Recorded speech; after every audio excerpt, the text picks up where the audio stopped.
I spent the last 18 months reading 51 books on food, nutrition, dieting, weight loss, intuitive eating, body positivity, happiness, and life in hopes of getting a better understanding of all of it, and I want to share with you some of the things that I've learned. I'm not some sort of six-pack muscly dude that has one secret trick, nor am I a doctor in a lab coat telling you that everyone's been lying to you and I have one secret hack to lose that stubborn body fat. I'd be skeptical of anyone claiming that they have the one way. I'm just a regular guy, a father, a husband, who was always kind of out of shape, but now in my 40s wanted to get into shape and realized I needed to lose weight. I went from 200 pounds to 167 in 4 months, going from skinny fat all my life to finally being a little more comfortable with my body. And I've maintained that weight loss for over a year and a half, developed great habits, and I can comfortably bulk and cut and maintain the weight loss. The point is, I just got curious on what the best way to lose weight is, how do I stay consistent, what foods do I eat, and is there a hack or a trick I should know? You probably want to know if there's like one secret hack or trick that I can share that will help you. Now, I read a lot of different books by a lot of different people. I read books by journalists, scientists, doctors, personal trainers, historians, dietitians, one musician, and even one by Oprah. That one was on life and happiness. Everyone has something to say on the topic. A lot of people say the same things. I believe that everything I share and the main belief of a 12th century philosopher can keep you on the right path. So with that, I'll share with you what I learned. I recommend my top 5 books. And you know what? I will share one trick, but only one that helped me lose weight and stay consistent this past year and a half. And more importantly, I'll reinforce some key insights. Some you might know, some you may need to hear again, and some that may surprise you because some of it surprised me. Most importantly, I'm open to questions, comments, and having a conversation with you. Part 1 is food and nutrition. Part 2 is about mindset. And part 3 are some interesting things on weight loss, metabolism, meat, myths, and misconceptions. Or in short, oddities and controversies. Before I begin, I feel like I have to give this bit of a preamble and just acknowledge a few things off the top. One, I want to acknowledge that writing a book is a tremendous accomplishment, and I want to applaud all the authors of all the books I read. But some books were better than others, and there were a couple I had a really hard time reading or hate read, and others I read twice, even 3 times. And sometimes I just thought, wow, they must have like a word count that they're really trying to hit. Maybe I should do a video lightning round on each of those books. What I did learn is that when you read about this stuff as much as I have, you need to look at it as information, not gospel. I think it was Yuval Noah Harari that even said that information is not truth. Please remember that. And remember, everything is nuanced. Partially because science is always changing, but also because authors can and do take liberties, which I'll touch upon at the end of part 3. Number 2, the bell curve. Because health, nutrition, and dieting are really polarizing topics, I do want to include this bell curve. Many of you might be familiar with this from school where they graded you on a bell curve, but this is a population distribution curve, and you are a person who falls somewhere on this curve. And when it comes to weight loss, yeah, there are some people who are just born with abs or can eat whatever they want. Sure, genes play into it. Some of us had thyroid issues or gluten sensitivity or lactose intolerance or allergic to tree nuts. Whatever it is, we all end up somewhere on this curve.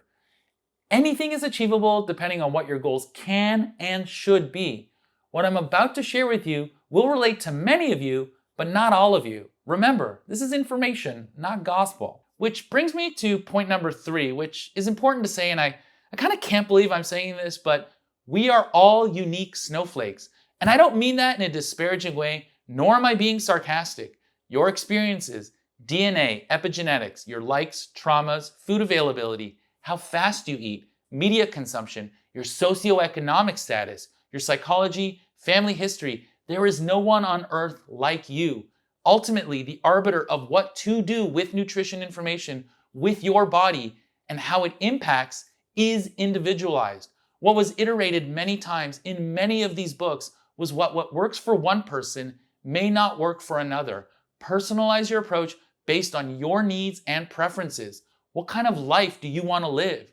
I've heard this before, but you need to assess what you're doing, adjust, and then adapt it into your routine or lifestyle. Don't keep doing something because you think it works or because some book told you to do it. That being said, to kick it off, I like this quote from Dr. Yoni Friedhoff in his book. Quote, "You're here on this planet once, and you owe it to yourself to ensure that you like your life while you are here. You are aiming for the healthiest life you can enjoy, not the one you can tolerate. Let's begin. Whole foods and variety. One thing that became glaringly obvious after reading so many books on diet and nutrition is the overwhelming consensus on whole foods. All roads lead to you embracing this as to what you should be eating most of the time. If you want to lose weight or just be healthier, whole foods are where you need to head towards. Yes, it is possible to eat whatever you want and lose weight, you just need to eat less of it. There are instances of people losing weight just eating sushi, McDonald's, potatoes, but if you want to lose weight and also keep it off or just maintain and live a healthy lifestyle, you have to embrace whole foods as a majority of your diet. Fruits, vegetables, lean proteins, omega-3 rich foods like oily fish, whole grains, pulses, legumes, beans, these are building blocks of a healthy lifestyle. They're nutrient dense, packed with fiber, and let's be honest, they just make you feel better. Veganism, paleo, carnivore, it's mainly about minimally processed whole foods. A special mention to carnivore because a lot of what I'm saying is pretty much opposite to what this type of lifestyle is, and I know a bunch of people in the comments are going to tell me that I gotta try it, bro, and I did try it, bro, and I will mention it later on in this video. Macronutrients and diets. I know most modern talk about food mainly focuses about 3 macronutrients: carbs, fats, and protein. Very basically, and I mean very basically, carbs give you energy, fats make you feel full and essential for your body and hormones to function, and protein helps build muscle and keeps you satiated. You need all 3. The debate usually stems on the percentage of each that we should be consuming. Consider keto, low-carb, paleo versus low-fat diets. Their percentages are like 20-40-40 versus low-fat, which are like 40-40-20, and everything in between. Actually, true keto is upwards of 90% fat, and carnivore is very high in the protein department and possibly the fat depending on what you eat. Now, most diets work that way, structured in a way that has you choosing lower calorie foods or high protein foods, filling up on those and limiting or sometimes eliminating high calorie foods, which are usually like your high carb, low fiber, high sugar foods. Now, some people swear by low carbs as a great way to lose weight, much of which is water weight at the beginning in the low carb situation. In Everything Fat Loss by Ben Carpenter and a couple of others, they did point out that on a head-to-head, they are both effective, with low fat having a slight edge. But I later found out it's like a 16-gram fat loss, so it's really nothing to write home about. But again, several books said that it's really a matter of preference. Most books spoke very highly of the Mediterranean diet: high fiber, low saturated fats, olive oil, nuts, fruits, and vegetables, occasionally some fish and some meat. But remember, there is no single perfect diet that works for everyone. Moderation and personalization are key. Remember, these diets work short term and can be seen as tools to achieve a certain goal. I believe Sylvia Tara in her book goes through a process where she's like living her life, but when she wants to drop that last 5 pounds for like an event, she does a low-carb version of her diet. And as mentioned in Myths of Nutrition and Fitness by Anthony Goodman, the word diet is based on the Greek word dieta, which means lifestyle. Since most diets are not sustainable long-term, they aren't great lifestyles to uphold. The real key to sustainable change is to change your mindset and your relationship with food, which I'll discuss more in part 2. The lifestyle you need to create is from the habits you form, what you do, what you eat, and what you think about. It becomes who you are. So what do you eat? Micronutrients and variety. Gajada and Phillips wrote in Food We Need to Talk, quote, "We don't eat nutrients, we eat food." And that's a huge mindset shift that needs to take place. For now, let's stop obsessing over percentages and focus on the quality and quantity of what's on your plate. Several books like How Food Works, Eat to Beat Disease, the great lecture series Nutrition Made Clear really advocated getting those vitamins, minerals, and other micronutrients from food. By all means, track your protein intake to make gains and feel full. Get your carbs and fat, but don't neglect your micronutrients. You'll just feel better. The best way to do that is, you guessed it, with minimally processed whole foods, but also with variety.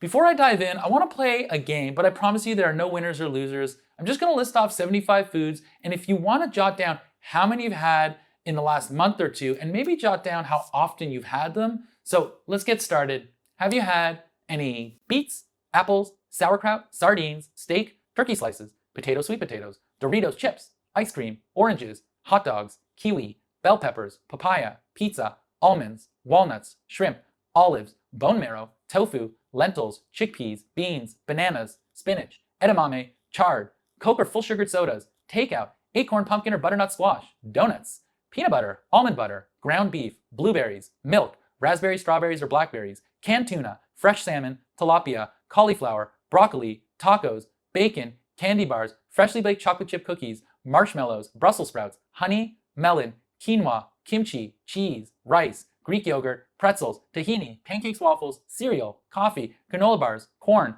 butter, couscous, pasta, flax seeds, vinegar, french fries, protein bars, seaweed, mushrooms, mayonnaise, juice, zucchini, pistachios, eggs.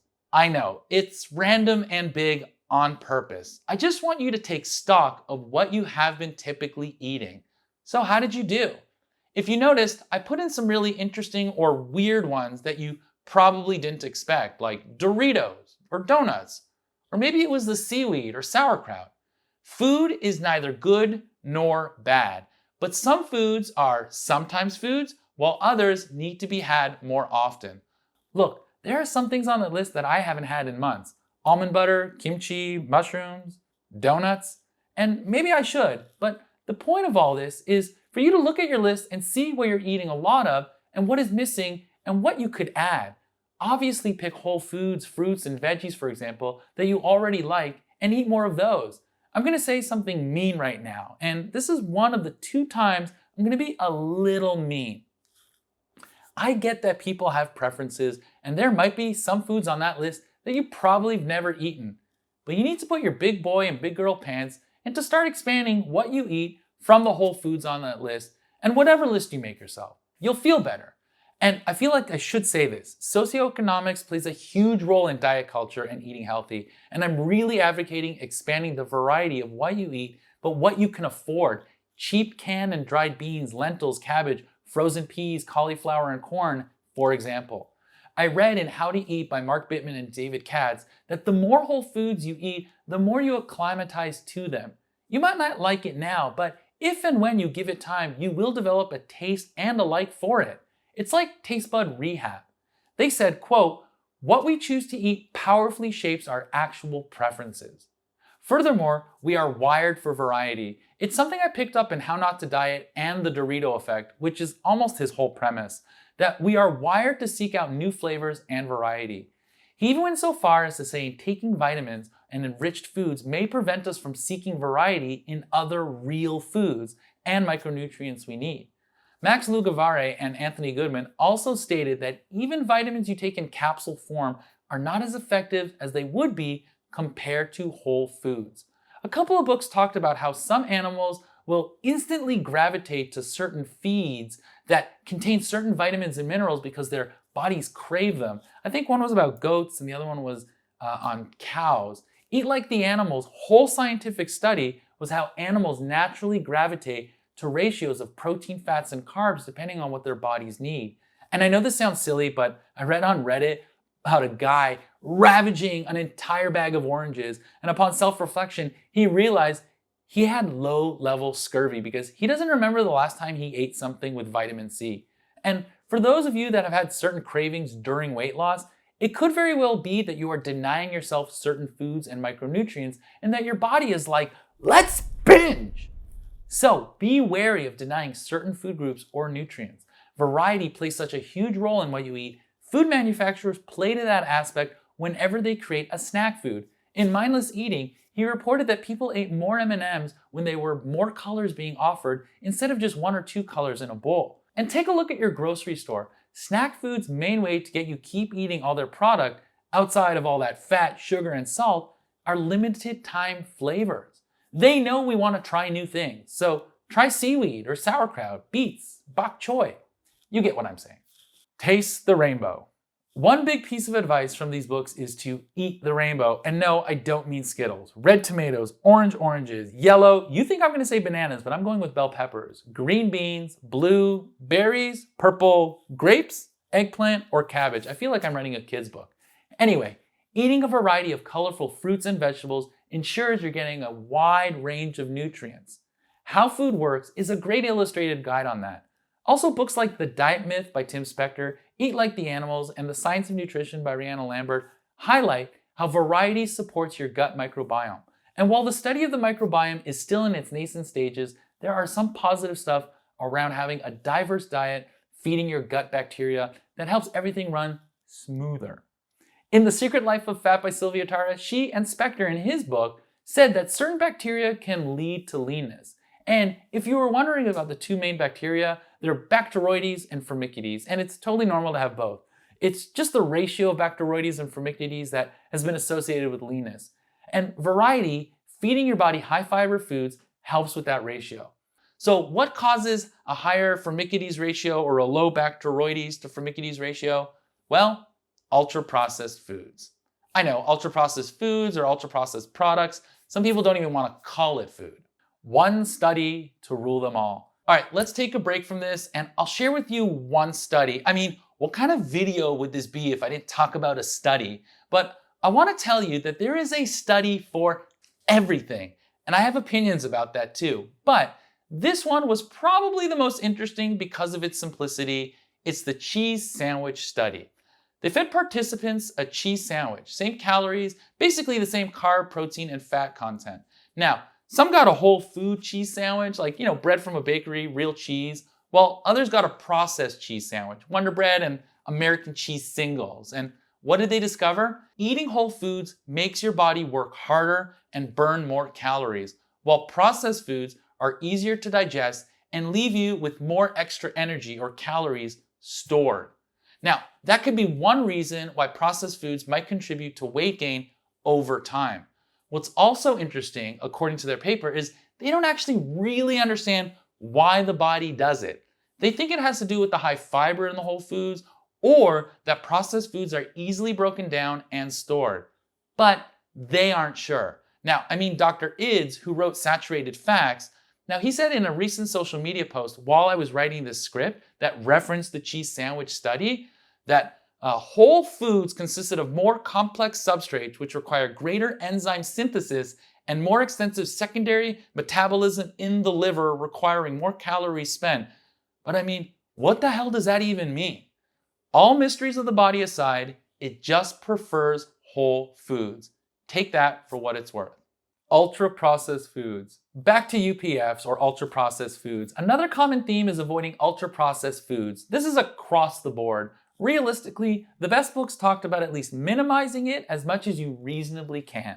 I read the book Ultra Processed People, and the author there even said he's not trying to convince you to stop eating ultra processed food and that we're just a part of one big experiment on it.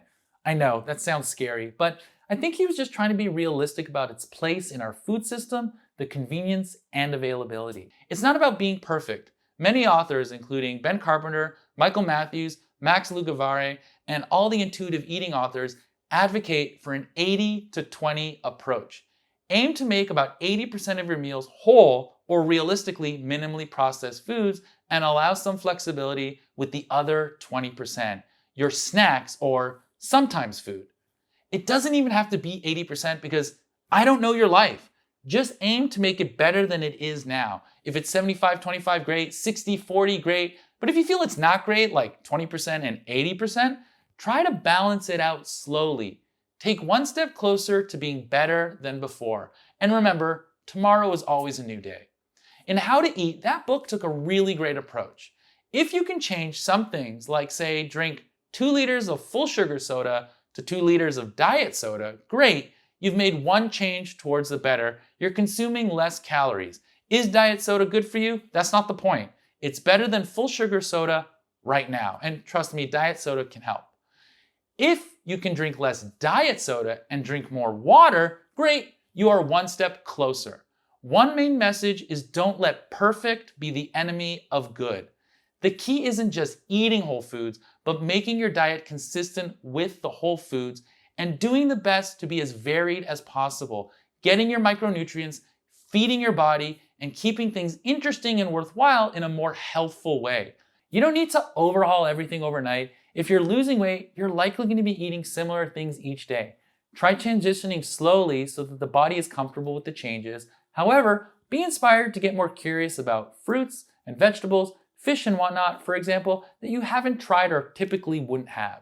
Okay, start by adding a new vegetable to your meals this week or swapping out one processed snack for a whole food alternative. It's small changes like these that can make big differences over time. Part 2, the mind. Look, we chatted a bit about the kinds of foods we should or could be eating, but why can't you eat better, or why do so many people struggle to lose weight and keep it off? There's a lot of reasons, but this has to do with your relationship with food and your attitude to dieting. I don't know about you, but I grew up in the 80s and my parents made me feel guilty about starving kids in Africa. I was taught to finish everything on my plate for multiple reasons. And like a human garbage disposal, I would finish my food on my wife's plate or my kids' plate sometimes, and I was okay with my kids listening to their bodies. Like, why couldn't I do the same? Also, in Eat Like the Animals, they said that there's this weird thing we do called completion compulsion, which we eat because we don't want to waste food, or just out of being polite when we're out with friends and family. Suffice it to say, my relationship with food wasn't great. I had to give myself permission to be okay with not finishing my food. I think I was like 211 pounds when I finally decided I needed a change. Now, I did this video where I fasted for 5 days, and I realized that was kind of stupid to lose weight that way because I hadn't taught myself anything about what it actually takes to lose weight. Now, I laid out 7 things that I would do to get fitter, and I did my best to lose some weight that had accumulated over the last few years, but also reshape my body through exercise, specifically heavy lifting. I mention this because you hear so many people wanting to lose weight just immediately jump to going on a diet. Their attitude about dieting is that they will go on this thing, and this thing will work, and everything will be fine after that. Max Lucavare said in his book, getting the results you want, whether it's a stronger body or a sharper brain or a healthier relationship with food, usually requires a change in behavior. But most people jump into action without changing the core beliefs which have led to the unwanted behaviors in the first place. Most people vow to change their behavior, joining a gym or that new diet, but tend to have only short-term success. For important behavioral changes to be sustained, what must precede action is a change in your core beliefs. Rather than trying to eat healthier, focus on the core belief that you deserve to feel extraordinary and that doing so is easy and attainable. Switch your belief, check your language, be mindful of the present moment, and results will follow. Your actions flow from your identity. If you see yourself as someone who eats well and takes care of their body, the choices become clearer and most of the time, a little easier. I probably should have started my video talking about the mind and your relationship with food, but nobody wants to hear that. Nobody wants to give it the attention it deserves. They kind of just want to jump into a diet. Dr. Julie Smith in Why Has Nobody Told Me This Before says something similar about identity in chapters 33 on values and 34 on goals. Values are such a critical step to fully embrace the kind of person you want to be, and setting goals that aren't just outcome-based will help us stay on track down the line. She even uses running a marathon, a fitness activity, to illustrate this. Your goal is to run a marathon, but what happens when you finally do? Do you hang up your shoes? Same goes for dieting. You lost the weight on some crash diet or by suffering, but what have you done to change who you are? That's why fasting for 5 days for me was silly. And this is where your values and the kind of person you are or want to be become important. She says, quote, over time, once those new ways of thinking and behaving establish themselves, your belief about yourself can begin to shift too. So you genuinely become someone who prioritizes health and fitness, not by the initial goal of running a marathon, but by persisting with a new lifestyle. Exercise becomes something you do because you identify with it, not because there's a goal to reach.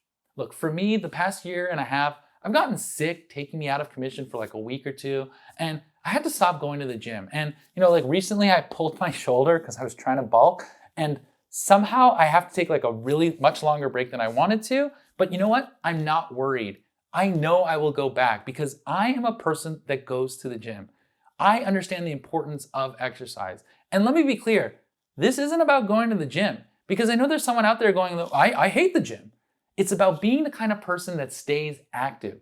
Go for walks, dance, find an activity you can do and make it part of who you are. Regarding the relationship with food, Her book talks in general about dealing with stress. She talks about the power of understanding your emotions and the power of words. Remember, check your language. Having a greater vocabulary to express yourself can have power.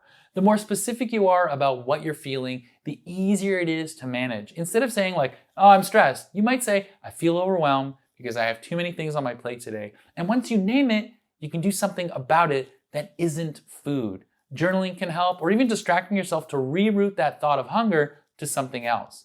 I remember someone telling me to really ask myself, am I hungry or am I just bored? And let's also talk about our relationship with our body. Now, reading My Body Is Not an Apology was just great. It's sort of like, it has anti-diet vibes, and I highly recommend listening to it because the author is such a force in your ear. But remember, you only have one life, one body, and you don't have to apologize for existing in it. Brian Wansink, in his book Mindless Eating, stated that we are products of our environment. We mindlessly eat because we are presented with so many opportunities to eat. Most of us don't actually know how much we eat in a day. We might notice if we overeat by a lot, like a huge holiday dinner, but small amounts, they kind of like fly under the radar. The cream in your coffee every day, or grazing and snacking on Halloween candies between meals. He stated in his book that we as humans think about food 20,000 times a day. And I could not fathom what he was talking about. It seemed so absurd. But if you actually sit and think about it, all those food commercials you see on TV, radio, podcasts, YouTube, and then if you think about all the billboards you see out on the street, people wearing Coca-Cola t-shirts, coworkers bringing cupcakes, people eating on TV or in the movies. I think Brad Pitt's character in Ocean's 11 is like eating in every single scene he's in. Then think about how your brain can think about food even when we don't realize it. The smells and senses and sensations in our body, stomachs growling or feeling bloated, and when you're tired, your hunger hormone ghrelin goes up, and so on. This book talks a lot about his research where you build habits by adapting your environment, like not having snack foods in your home or as easily accessible. Now, I don't personally advocate that, but you know you better than I know you. And he says, think about using smaller plates so your food looks more plentiful as it fills the plate, or putting low-calorie food items on the table, but the highly calorie items in the kitchen when you serve dinner. Little things like that. Again, I'm not advocating to gamify your eating experience, but these tips might help have you think about how you think about food and how you set yourself up for success. And they have to be practical, because I really roll my eyes when people say like, oh, you want to eat that sandwich? Then you have to eat the protein first and then the vegetables, and then you want to have the carbs like the bread. I'm like, it's a sandwich, lady. I'm just going to take a bite of the sandwich. Back to mindset. If you want to lose weight and keep it off, you don't just need a new diet, you need a new way of thinking about food, habits, and your own identity. I know it's a lot. And of course, this can be done together as you maintain or lose weight. I really like Julie Smith's book as an intro to psychology for life, but Shahroo Azadi's The Last Diet uses mental maps and has you asking a lot of questions to discover your relationship with food. Dr. Yoni Friedhaus has his 21-day program, and Judd Bruson also has a 21-day program working on behaviors and habits. I also found Dr. Katrina Ubell's book helpful in how it was structured, and even the intuitive eating books talk a lot about listening to your body and working through or listening to your hunger cues. I'm saying this is all out there for you to discover. This isn't about restriction or punishment. It's about building a life where healthy choices feel natural. And once they do, you won't need to think about it as much. You'll just be that person. He doesn't have a book, but Lane Norton on YouTube summarizes it nicely by saying, quote, think about the person you want to become.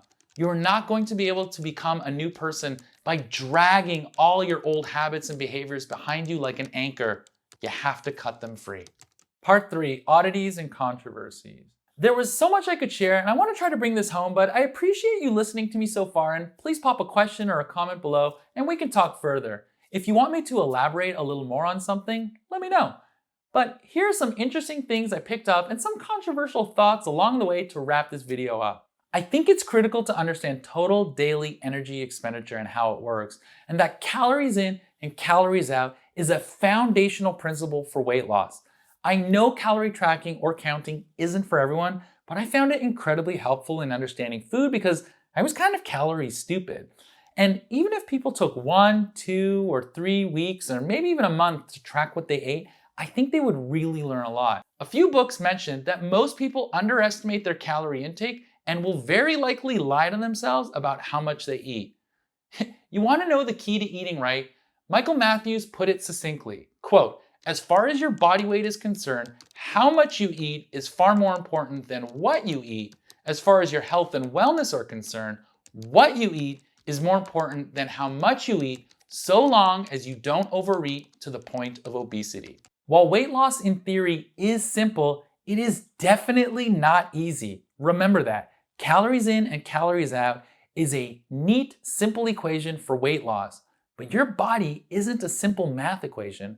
Once I truly understood this, it became clearer how much effort I really needed to put into my relationship with food, what I eat and how much, and not just stressing about daily fluctuations. I had to be kind to myself.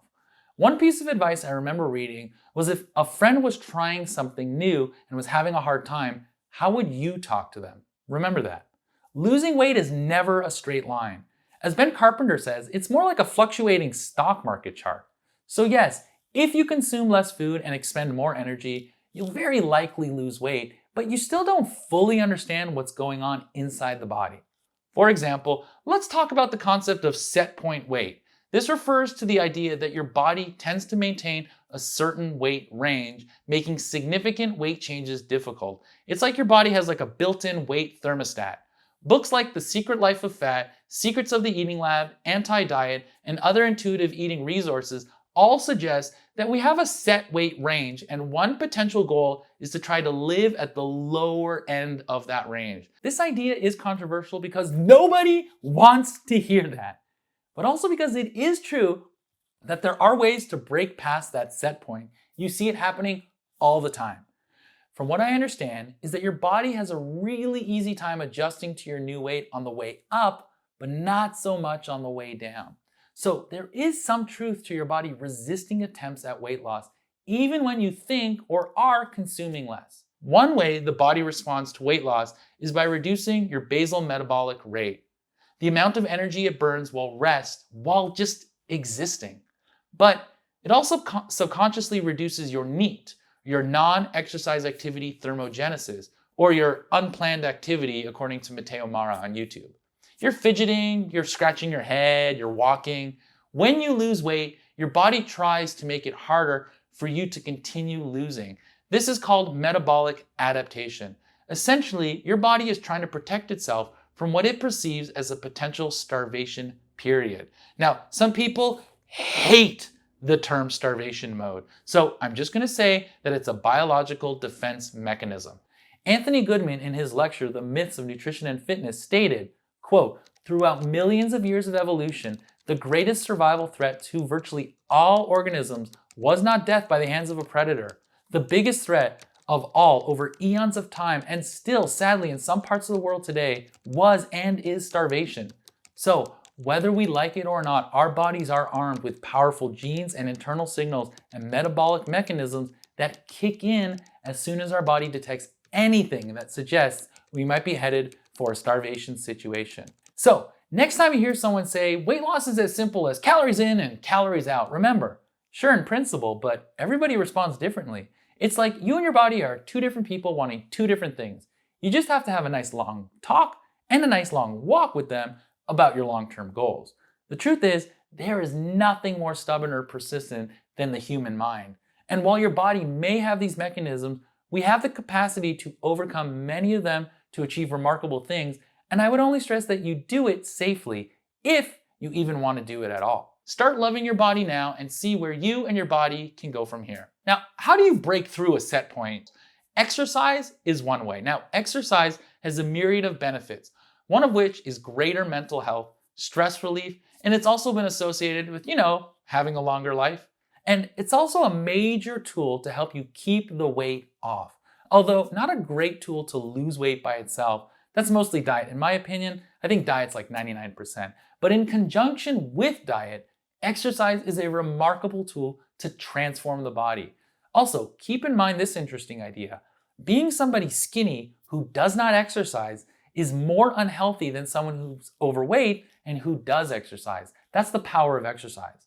Now, a second way to break through a set point is a specialized diet, which we talked before. Low carb, low fat, paleo, keto, carnivore. These are all used as tools to help with weight loss in the short term.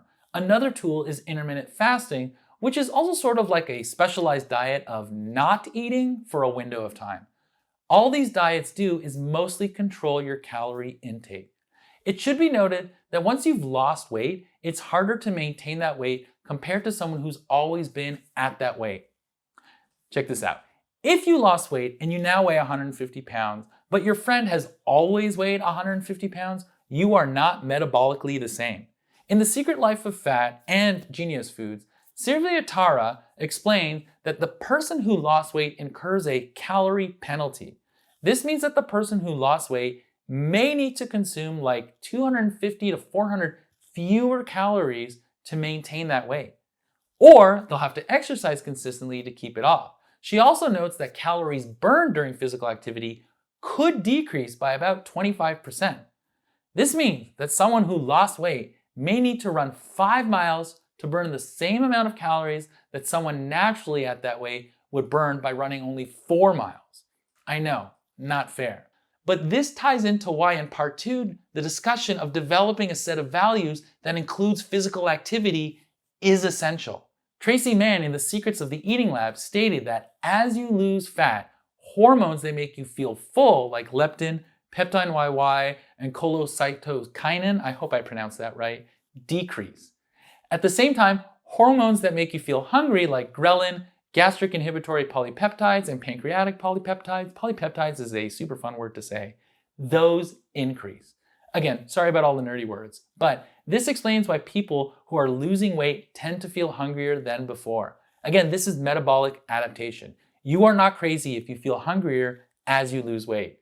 Like I said, losing weight is simple, but it is definitely not easy. So be kind to yourself. Typically, a safe amount of weight loss is around 0 to 2 pounds a week, or about 0.5 to 1% of your body weight. This depends on maintaining a safe calorie deficit of, let's say, 300 to 600 calories, along with how much walking, physical activity, and resistance training you do. Again, this all depends on who you are.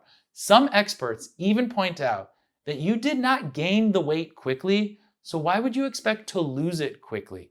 Keep that in mind. However, if you're heavier, say 200, maybe 250 pounds plus, you might lose more weight in the beginning. After all, you have more weight to lose, newbie gains or newbie benefits. But these early losses are usually water weight and your body adjusting to new eating habits or exercise routines. Again, if you work on your relationship with food, develop good habits around food, and remain active, being a little more aggressive with your weight loss is okay, because sometimes those major gains can be very motivating, and that motivation can keep you going. But you have to be mindful. Demure. If you go too low to start off without doing the right work on your values and goals, you could end up binging. Work on your core values while working on eating right. All right, then there's the carb insulin model with proponents like Dr. Jason Fung, author of The Obesity Code, and Dr. Robert Lustig, author of Fat Chance and Metabolical. I want to talk about this because it zeroes in on one macronutrient, and I can see why people might think that carbs are driving the growing waistlines, but Dr. Idz in his book Saturated Facts, he directly challenges the carb insulin model, and I think he makes a good point. He argues that it misinterprets the mechanism behind weight gain. Highly processed carbs and sugars tend to lead to overeating, more calories, which keeps insulin levels elevated, which leads to eating more. But that still points to more calories consumed. But Dr. Idz points out that if carbs were really the cause of obesity, wouldn't vegetarians and vegans whose diets are mostly carb-based, wouldn't they be the heaviest people? And yet they aren't. And this makes a lot of sense to me. So it's not all carbs, just highly processed carbs and lots of additional sugar perhaps. I mean, let's not demonize or praise one kind of ingredient or nutrient. There is no one way, there is no one ingredient to lay this all on. Several books note that while the body does have an insulin response to food, that response is completely normal. High insulin levels caused by frequent consumption of processed and sugary foods can be a concern, but primarily in people who are diabetic or already insulin resistant. For most individuals focusing on a balanced diet, regular exercise, and other markers like body weight, should keep insulin levels stable in the long run. In my opinion, it's a little overkill to monitor your insulin response for every single food you eat unless directed by a physician. We seem fascinated with tracking every bit of data. I remember tracking how much sleep I got on a Fitbit years ago, and it was a stat I really never looked at, but all it did was make me worry about these things. Now, to me, I feel like we're trying too hard to hack our way to better health. Again, why do we insist on gamifying everything that we do? I mean, we should be more sensible about it. Dr. Lustig, however, specifically points out to added sugar, especially fructose, as the main driver of insulin resistance, rather than carbohydrates as a whole. He's not alone though. Even Dr. Katrina Ubel starts off her book by saying flour and sugar can make you fat. Again, I'm a bit skeptical about blaming a single ingredient or nutrient for all metabolic issues. That said, there is nothing wrong with cutting back on sugar, especially since added sugar is everywhere in our food system. But I wouldn't recommend eliminating it completely, as extreme restriction can sometimes lead to cravings and binging. And personally speaking, less joy. Dr. Lee in Eat to Beat Disease emphasizes that the body functions in conjunction with all nutrients in food, making it difficult to blame just one factor for metabolic dysfunction. Many experts agree most dietary sugars break down into glucose, fructose, and galactose, but the source matters. Whole fruits have fiber that slows sugar absorption, while candy bars and donuts, they cause quick spikes. And that rush feels good briefly, but can lead to crashes and cravings. That's why experts say added sugars should be an occasional treat, not a daily habit, or as I've been saying, a sometimes food. This brings me to the carnivore diet. I may as well talk about it now. The Carnivore Code is only one book on the topic, but it focuses on really one nutrient or food, animal meat being the panacea that all that ails you. If you aren't familiar with Paul Saladino, he wrote this book after suffering from eczema, and at one point he was a vegan for 6 months and he'd lost too much weight, and now maybe he has the personality type that literally swings from one end to the other because he really went for it with carnivore. He offers 5 levels, tiers 1 through 5, and the last being varsity, which he was on for about 1.5 years. People often criticize Saladino because he's promoting a diet he himself no longer follows at the highest degree, but he has 5 levels for a reason and needed to include more foods outside of just meat. So there is some flexibility. The truth is, I'm really worried about how new this is and how selective the science seems when it comes to carnivore. No doubt that protein, and beef especially, beef liver, egg yolks, creature foods like shrimp, mackerel, sardines, they all have great nutrients. And if you don't have a diet that includes variety, I could see how this would energize or re-energize you. Protein in meat is incredibly satiating, but Saladino outlines a typical day for tier 3 to 5, and it's all meat and creature food, and something like 2,100 to 3,000 calories a day of food, which, depending on if you're a man or a woman, could still have you gaining weight. Now, I could not possibly eat that much meat, but from my own experience, I've tried eating only meat and eggs for breakfast for a few weeks here and there, and I found it incredibly satiating. I could eat from 7 a.m. and not feel hungry until 2 or 3 p.m., and I felt fine. It was an effective way to control my calorie intake. That said, I wasn't entirely sure how all that saturated fat was affecting my body long term, so I never stuck with it for more than a week or 2 at a time.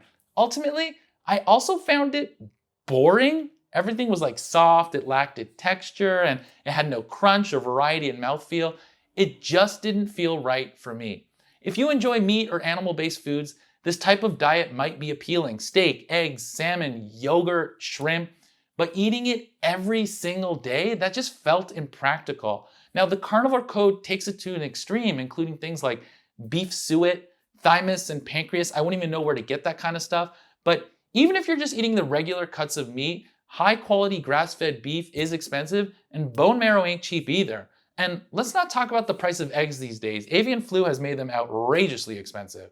But that's beside the point. If you aren't regular eating beef liver or organ meats or being consistent with the nose to tail aspect of carnivore, you could suffer from deficiency. Now remember, it's up for you to decide, but if you read and see 1,000 stories of people on carnivore, please remember that there are thousands more stories of people who did carnivore and it did not go well. Hair loss, muscle twitching, gums bleeding, That said, I don't want to dismiss everything from the carnivore code. I also read Eat the Yolk, which is more of a paleo approach. While I didn't enjoy that one as much, one key takeaway stuck with me. Animal-based foods are incredibly nutrient dense. She calls them creature foods: shrimp, sardines, mackerel, beef, eggs. They're all rich in protein and essential nutrients. During my weight loss journey, I was mostly eating egg whites, but after reading the book, I started incorporating more yolks. The added fats made my meals more satisfying, and yolks are packed with fat-soluble vitamins, a great source of choline. I genuinely felt better on those days.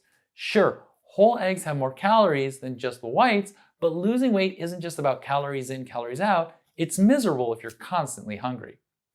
Organ meats are also rich in vitamins and minerals, and I noticed that when I was eating more sardines, my HDL cholesterol improved. Looking back, I haven't had sardines in like 60 days, so maybe I should bring those back. So I don't see why we shouldn't include nutrient-dense animal foods like sardines, liver, steak, and shrimp into our diets. If the alternative is eating highly processed foods, then choosing whole protein-rich option is clearly the step in the right direction. I mean, How to Eat might agree.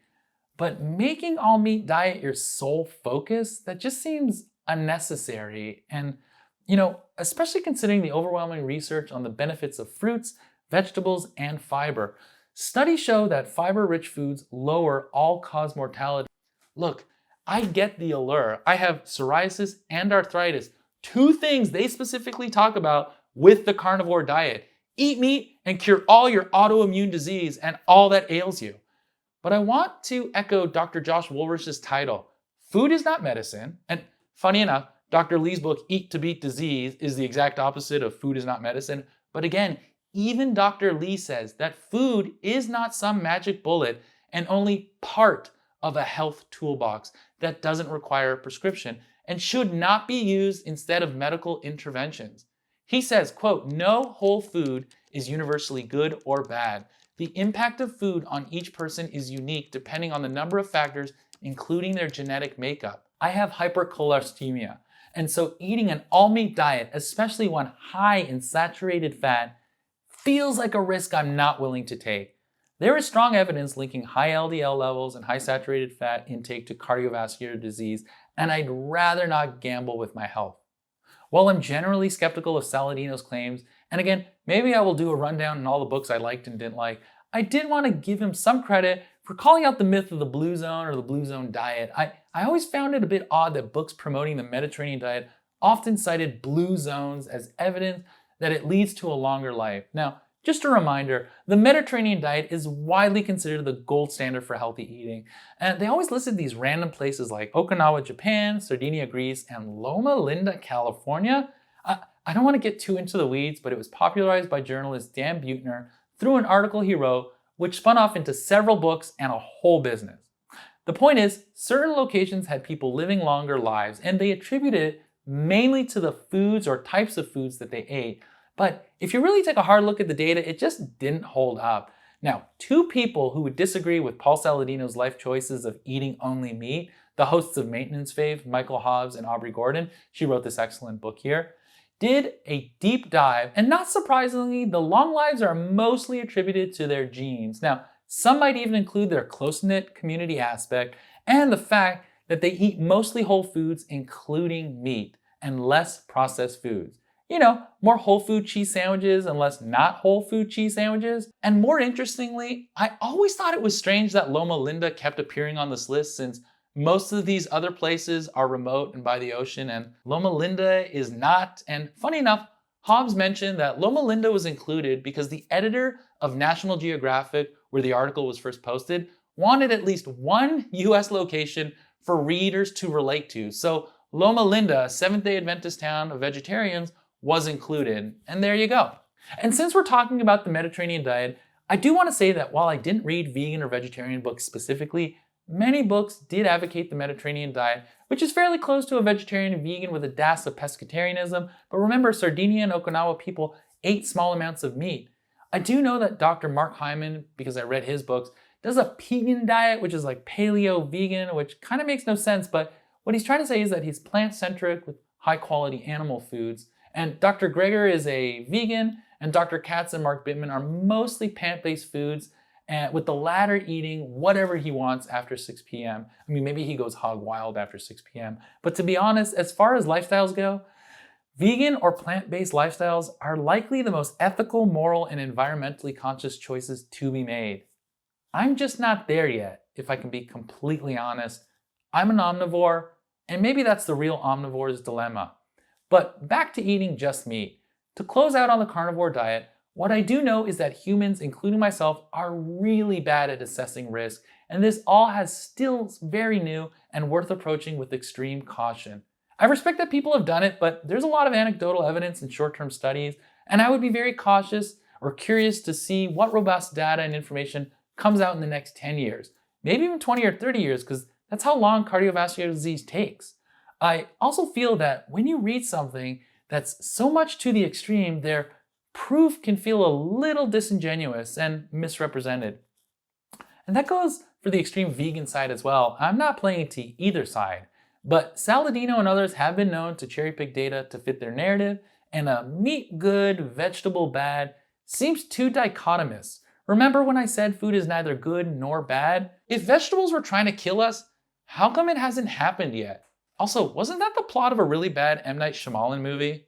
Lastly, I do want to address one major controversy I sort of stumbled upon while reading all these books. And bear with me, there is an important point to be made at the end, so let's get through it. It really has to do with the big fat surprise, and I felt it was important to share. The way I would decide which books to read was obviously a good old-fashioned Google search, but for the most part, if one book I read mentioned another book, I would likely read it. The Fitness Mindset mentioned Eat the Yolk, so I read that. Carnivore Code and Genius Foods mentioned Big Fat Surprise, so I read that. While reading that book, The Big Fat Surprise, I have to say that the author Nina Teicholz painted a picture of how the truth about saturated fats was being hidden from you, which in tone struck me as odd. I'm generally a little uneasy about this conspiratorial mindset we all seem to fall into, but that stuff sells. Anyway, my main takeaway was that business and politics have a big say on what is put forth in our food system. Metabolical and a few others also talked about that as well, but her tone and direction felt severe, and it may have just been her choice of words. The book talks a lot about the rise of polyunsaturated fats in easily accessible foods like fast food and manufactured foods, generally because it was cheaper than saturated fats like tallow. And business will always find a way to find science to back them up. Just ask Mary and Nestle. Now, she painted a picture of American physiologist Ancel Keys, the originator of the diet-heart hypothesis, that fat, particularly saturated fat, is the main cause of a lot of chronic diseases, including cardiovascular disease. She, the author of Big Fat Surprise, painted him as this master villain, squashing other scientists' contradictory viewpoints on his diet-heart hypothesis, destroying careers, and insisting it was his way or the highway. Now, this struck me as odd since most other books did not portray Keys in that way, or at least did not describe him in such a Machiavellian manner. 2 points are usually made with regards to Ancel Keys, and they're usually 1, John Yudkin, and 2, the 7-country study, which I'll go through right now. 1, yes, today, British scientist John Yudkin, someone who disagreed with Ancel Keys back in the day, is finally getting the recognition he deserves for pointing out that sugar plays a bigger role than fat in chronic conditions like obesity, diabetes, and cardiovascular health. While Keys' theories on saturated fat dominated for decades, Yudkin's warnings about the dangers of excessive sugar consumption were largely overlooked at the time. Much of that had to do with the power of the sugar industry, and yes, Keys did have financial and institutional backing in America, and while they were rivals, it was a bunch of scientists, not Drake and Kendrick Lamar. Like, he wasn't trying to destroy his career. The second point is Keys' 7-country study, and that's often accused of cherry-picking data, and that accusation, to me, doesn't have a lot of credibility. There's like a whole white paper that you can see below. And yes, as Ancel Keys has promoted less fat and higher carb, but instead more sugar was put into our food in its place, but that wasn't what Keys was advocating. It was just what big business did to fill the gap between the science and selling products to consumers. Ancel Keys championed the Mediterranean diet and brought global attention to it and lived to the impressive age of 100. And his research is still very well regarded even today. So anyway, I read that book, The Big Fat Surprise, and as I'm writing the script, I get all these books from the library to reread certain parts, and I stumble upon this part in How Not to Diet where Dr. Greger mentions the big fat surprise. I didn't pick up on it the first time around. And it's a long quote, but it is worthwhile. Quote, "One of the defining characteristics of fad diets is their reliance on testimonial rather than scientific evidence, but what's particularly insidious beyond the nonsense and the non-science is the pseudoscience, when the trappings of science are used to gain a false air of legitimacy. Confident, perhaps, that no one will actually check, some diet book authors cite scientific studies that either don't support their thesis or, at the very least, fail to accurately represent the best available balance of evidence. When people have taken the time to check the primary sources, it is often to devastating effect. See, for example, Seth Yoder's footnote-by-footnote review of the big fat surprise on his blog, The Science of Nutrition." And I did. And I spent 2 days there. And I have never been more disappointed in my own naivete. I get that authors take liberties, but this just felt so intellectually dishonest. There were just so many instances when the study she referenced did not conclude what she said they concluded, but in fact, the opposite. I mean, some quick examples of omitting information or misrepresenting studies is, one, she misrepresented the Maasai tribe. She uses the Maasai tribe as evidence that saturated fat does not raise cholesterol or cause heart disease, but she omits the important detail that their genetics, which could explain their low cholesterol despite their high-fat diet. I think they did show signs of atherosclerosis, but it was like their vessels had expanded because of genetics. Number 2, overgeneralizing from the Inuit diet. Now, Teichholz argues that the Inuits' high-fat diet doesn't lead to heart disease, but ignores the broader context of their overall genetics and their overall health issues. As a Canadian, I looked this up. There is a study. It is true that Inuit people have lower LDL and live on a high-fat animal-based diet, and even Carnivore Code mentions this. But did you also know Inuit females have higher rates of heart attacks? Men and women have higher rates of stroke, and young men and women have higher rates of hypertension, even though their lipid profiles are better than the Canadian general population. And both Teichholz and Saladino, they bring up the story of Vilhumar Stephenson. He's another Canadian. He changed his name to Vilhumar to sound more Viking. He ate meat for a year to show that it was health promoting and that people can do it. He did it for a year under hospital supervision and maybe on and off throughout his life. And then he died of a stroke at 82. Now, I mean, 82 is a long life, but he didn't just eat meat straight for 50 years of his life. He did it for a year in the late 1920s, and he died in 1962. I mean, we live in a very different food landscape compared to him. Anecdotally, it sounds great, but it is just one story. All right, another example, number 3, inaccurate representation of vegetarian diets. Okay, now Teichholz argues against vegetarian diets by misrepresenting research that can show plant-based diets can be associated with reduced disease risk. Now, Seth Yoder on his blog actually stated, quote, "This has got to be one of the most selective and misleading interpretations of the Second Experts report." That was the report she referenced. And he goes, "I mean, my God." And I mean, my God, indeed. If you read it, she made it sound really negative. Quote, "No case was the evidence for the consumption of fruits and vegetables in the prevention of cancers, quote, judged to be convincing," end quote. But if you actually look at the chart in the report, nothing was in the convincing section, just probable. You also know that meat is probably linked to causing cancer, right? Right? Okay, look, there were too many to post, but it was an entertaining read to say the least. But it really shows you how susceptible a reader can be depending on the agenda of the author or the bias they hold. And like in the last example, if you're reading or listening to a book, the language they use can sway you to believe something and you aren't checking the references. I mean, I wasn't. Yet another reason I would steer clear from books that strongly advocate to have the one way. And frankly, one benefit from reading so much on the topic is because you are hearing from so many different voices. That leads me to bringing this all home. In sum, I'm going to tell you the one way. Just kidding. I covered these 3 topics, but there was a lot more to cover, especially in how food is marketed. I mean, there's books like Food Politics, The Way We Eat, Metabolical, Eat Like the Animals. I mean, especially Eat Like the Animals, chapter 12. It was fantastically written, laying it all out to bear. part of me thinks you know about how food is marketed to you. So before I say something mean, like the second time I said I was going to say something mean, I'm going to say this. It's not your fault. We have a messed up food system, healthcare system, political system, capitalism run rampant, and society's pressures. Our food environment is geared towards cheap, ultra-processed products, and our jobs are more sedentary. We aren't paid enough, our commutes are long, and we are overstressed all the time. We don't take sleep seriously enough, and don't even get me started on caffeine addiction, but it's not your fault. It is not your fault. But here's the mean part, or the realistic part. It's your responsibility to do something about it because no one else is going to do it for you. These companies that make all this delicious, addictive, ultra-processed foods do not give a about you.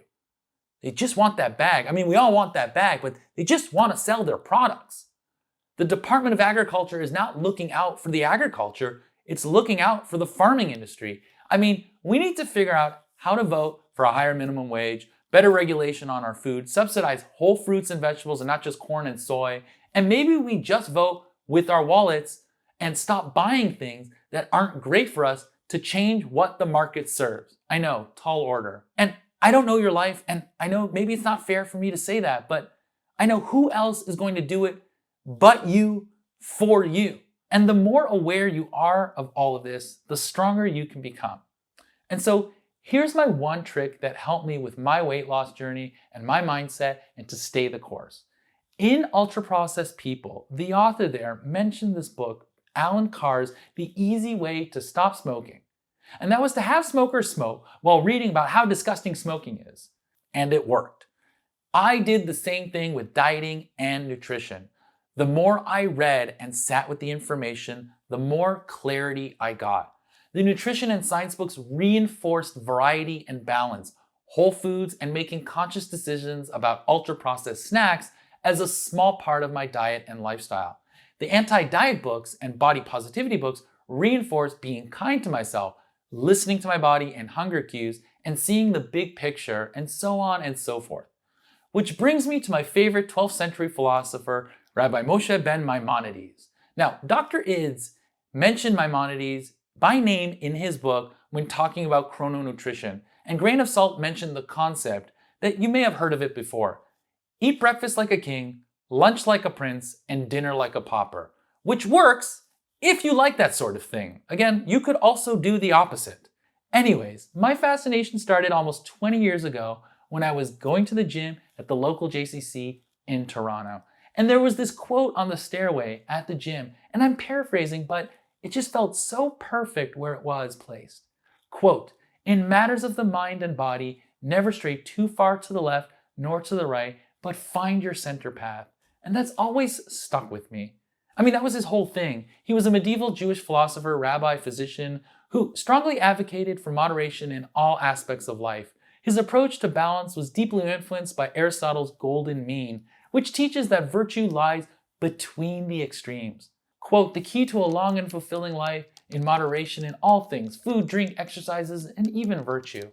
Another one, "Balance in life is achieved by weighing every action, avoiding extremes in thought, behavior, and diet," and on and on. And so I'm here to advocate moderation. Not moderation in the way diet books use it, where it just means eat less of the bad stuff, which we already talked about. But I mean real balance. The kind where you figure out what actually works for you without swinging to the extremes or punishing yourself for being human. And I'll even say Maimonides said everything in moderation, including moderation, because you should have a life filled with passion and creativity, curiosity, depth. Don't lose sight of the center. Find a life you can truly enjoy, not one you can just tolerate, remember? Find greater variety. Find physical activity you like. Believe that you deserve to be healthy and active and become the person you want to be. Find your center path. And with that, I'll share 5 books that had the biggest impact on me, because if even one of them helps you the way they helped me, then this whole thing was worth it.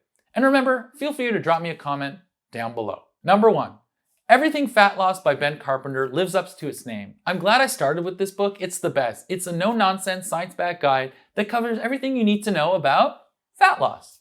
It's straightforward and doesn't bog you down with unnecessary details and avoids getting into the weeds.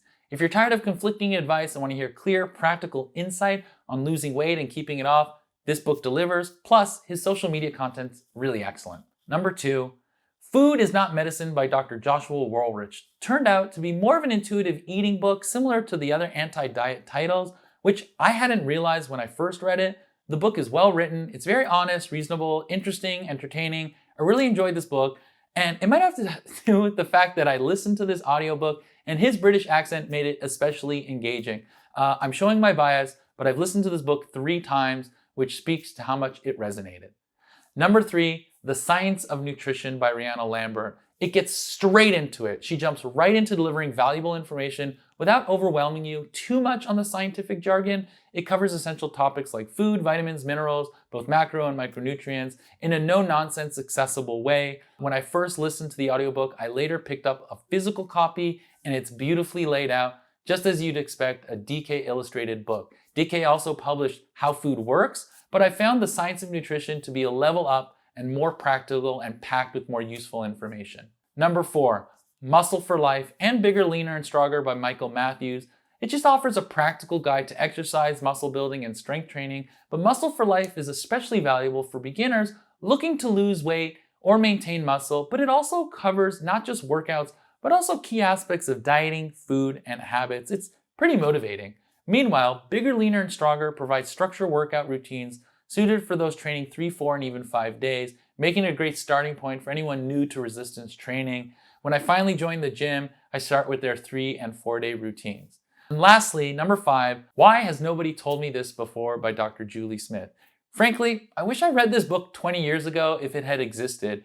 It's a highly digestible introduction to psychology and mental health, offering practical research-backed tools to help readers understand their emotions, build resilience, and navigate life's challenges. It was just a really great book. Thanks for watching. I'll see you in the next one.